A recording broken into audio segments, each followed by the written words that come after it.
Hello and salam keluarga Malaysia. This is Updates at Noon. I'm Jessica Lee. Making the headlines today. Higher death rate among unvaccinated elderly.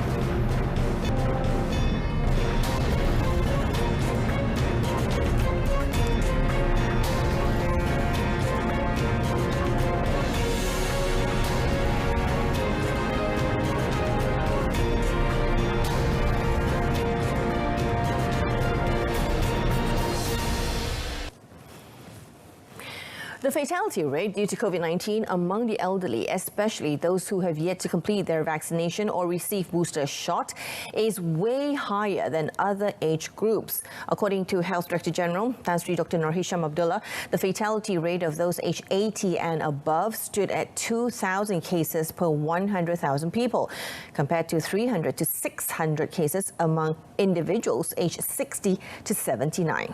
Now, in a statement, he said this is due to a weakened immune system, chronic diseases, as well as a slower and complicated recovery process.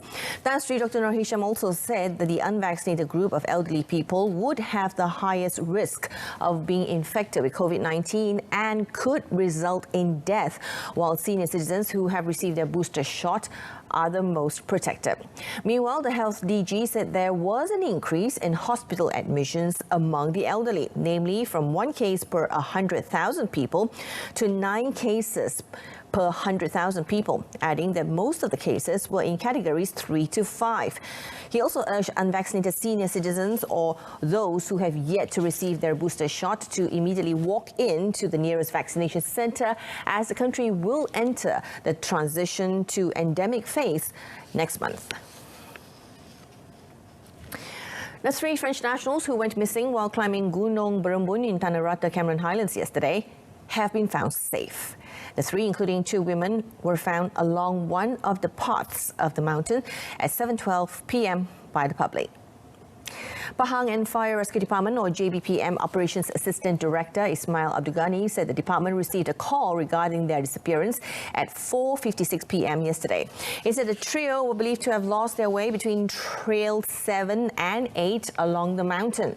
According to Ismail, they were later found by the public, who were coincidentally in the area, and operations were immediately launched to bring the victims down from the mountain. Ismail also said that earlier, one of the victims made a distress call to the fire department for assistance when they failed to find a way down from the mountain. Following the information that JBPM obtained, Ismail says 7 personnel from the Cameron Highlands Fire and Rescue Station were deployed to the location for the search operation.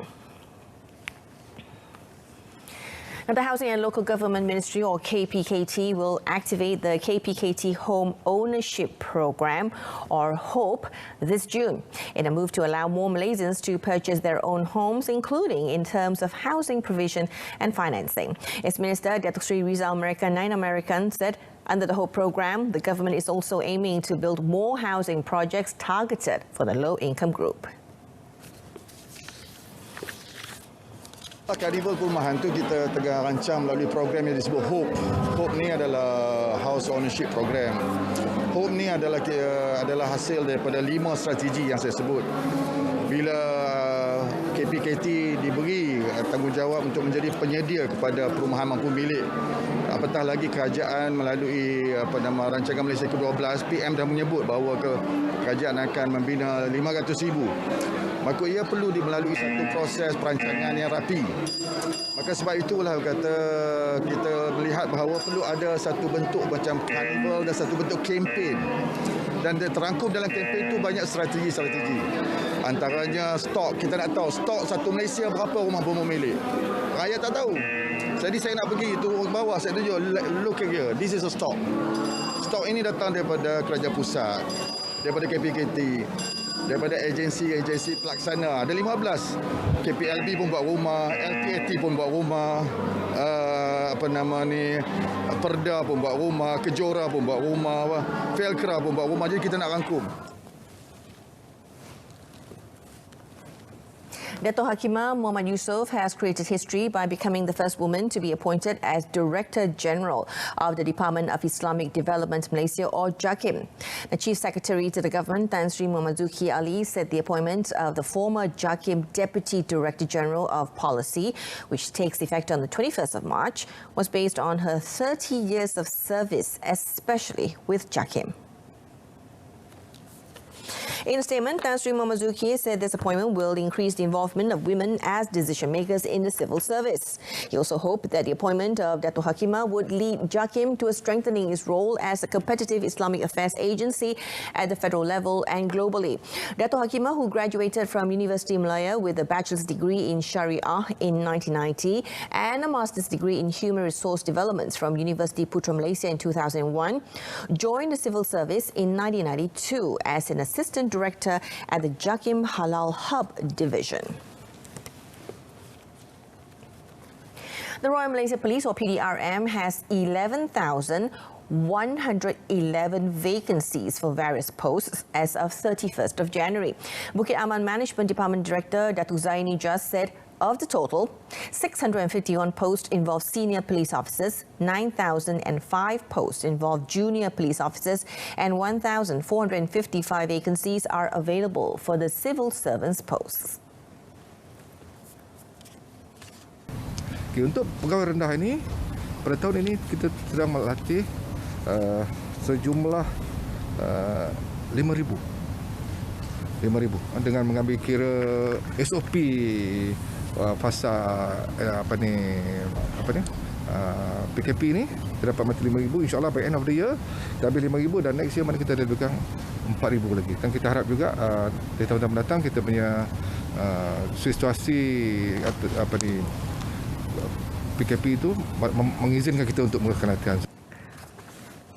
He said although there are vacancies, it did not affect the force's readiness in facing the country's transition into the endemic phase beginning 1st of April.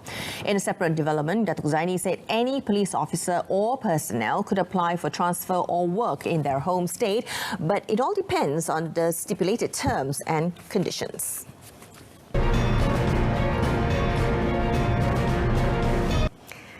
The Youth and Sports Ministry, or KBS, is monitoring the achievements of national athlete Shireen Samson Velaboy, who succeeded in conquering the 400-meter event in the National Collegiate Athletic Association, or NCAA Division II Indoor Track and Field Championships in Kansas, United States, early this month. Now, its Minister, Datuk Sri Ahmad Faizal Zumu, said the achievements of Shireen is a matter to be proud of, as the athlete has brought honour to the country's name. The minister explained that his officer had contacted the 23-year-old runner's mother, Josephine Mary, who was a former national runner, over the success of her daughter. And in fact, the ministry will be launching a program with Josephine at her academy. Tentunya pencapaian beliau kita pantau. MSN is in the know. We've been in touch dengan kerap dengan kedua ibu bapa pelari ini. Malah bukan saja Shireen, tapi ada banyak lagi atlet-atlet di bawah kelelaan Josephine Mary yang cukup berbakat, yang juga di dalam radar MSN. Tentunya kita akan terus bagi sokongan kepada Josephine Mary, suami beliau dan rakan-rakan yang secara sendiri mengambil inisiatif untuk membangunkan bakat-bakat baru ini. The media had earlier reported that Shireen Samson created a sensation in the 400-meter event in Pittsburgh, Kansas. Shireen, who represented Winona State University in Minnesota, won the event in 53.79 seconds, which set her a new personal record and the record of the national championship. Super proud of her. Defending champion Lee Zijia knocked out Kento Momota of Japan again to power his way to the All-England semi-finals. Now, in a men's singles quarter-final match that went like a roller coaster, the world number 7 defeated the two-time world champion Momota 21-7, 13-21, 21-11 in Birmingham early today. Let's take a look at football. Johor Darul Takzim JDT2 picked up all 3 points after beating Kelantan United 2-0 in a Premier League match at the Pasir Gudang City Council Stadium in Johor last night. 2 goals were scored by Darryl Sham George and Fernando Rodriguez Ortega in the 34th and 74th minute, respectively.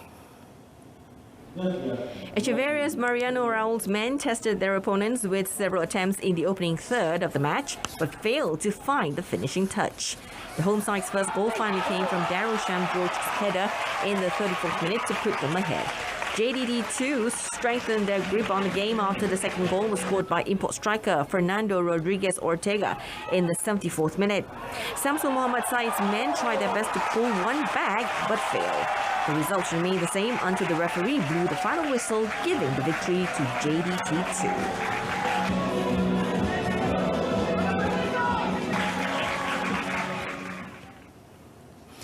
Now, after a few days of centralized training camp, Harimau Malaya players are adapting well and catching up with the philosophies instilled by the new coaching regime headed by South Korean Kim Bang-gon. Now, although the gameplay and philosophy of Bang-gon varies slightly from the former tactician Tan Cheng-ho, attacking midfielder M. Kogilaswaran Raj said he and his teammates are coping well with the changes under a world-class coaching team. In terms of training sessions, 23-year-old Kogi said there is not much of a difference between Coach Cheng-ho's approach with Bang-gon, but both have their own methods in moulding the team. Memang di 2-3 hari kita training intensity telah cukup tinggi sebab 2 hari kita menjalani latihan double sessions. So memang players memang agak cukup fit sebab liga kita telah bermula. So easy kita untuk adapt dengan situation tu. Tapi kita kena push lagi untuk dapat keputusan yang cemerlang di Singapura. Harimau Malaya are preparing to face the Philippines on the 23rd of March and host Singapore 3 days later in the FAS Tri-Nation Series 2022 international friendly matches before playing Singapore club side Albirex Niigata FC on the 28th. With that, we end today's updates at noon. In our top story, higher death rate among unvaccinated elderly. Now, tune into News at 10, coming up at 10 p.m. on My Freeview Seller and Berita RTM channel 123. Now, here's a video footage of the world's longest suspension bridge over the Dardanelles, which stretches straight into northwestern Turkey. Now, the bridge cuts travel time between Asia and Europe to around 6 minutes. Thank you for watching. I'm Jessica Lee. Salam keluarga Malaysia.